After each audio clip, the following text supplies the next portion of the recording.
আসসালামু আলাইকুম সবাইকে। আজকের যাত্রা উত্তরা দিয়াবাড়ির দিকে। যদিও কথা ছিল পূর্বাচল যাব, তাও কেন জানি আব্বু বলল, "চলো উত্তরা যাই।" তাই চলে আসলাম উত্তরা।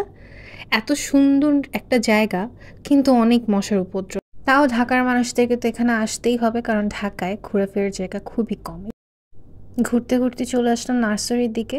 এখানে বিশাল বড়, বড় নার্সারি আছে। এই দেখেন আমার ফেভারিট ফুল কাঠগোলাপ। এই জায়গাটা ভীষণ সুন্দর, তবে এখানে এতই মানুষের আনাগোনা, মানে একান্ত সময়ের জন্য এই জায়গাটা একেবারেই উপযুক্ত আমার মনে হয় না। তবে একটু ফ্যামিলির সাথে একটু আউটিং, একটু ফ্রেন্ডের সাথে আউটিং এবং রিজনেবল প্রাইসে যদি খাবার ট্রাই করা যেতে পারে, তাহলে আমার মনে হয় এটা খুব ভালো একটা অপশন হতে পারে। এখানে আমি অনেক টাইপের গাছ নিয়েছি নিজের বাসার জন্য, যদিও অতটা বেশি টেক কেয়ার করা হয় না। তাও দেখেন কি সুন্দর সূর্যাস্ত।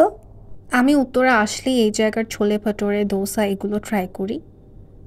আর এই মামার হাতের লেবুর শরবত আমার ফেভারিট। 50 টাকায় অনেক ভালো কোয়ান্টিটিতে উনি লেমনের দেন, আমার এই জন্য খুবই পছন্দ। আমি হচ্ছে ছোলে ভাটোরে আর লেবুর শরবত নিয়েছি আমার জন্য এবং আমার ফ্যামিলির জন্য। আর এই জায়গার চা আমার one of the most favourite চা আমি বলবো এটাকে, মানে আমার খুবই পছন্দের।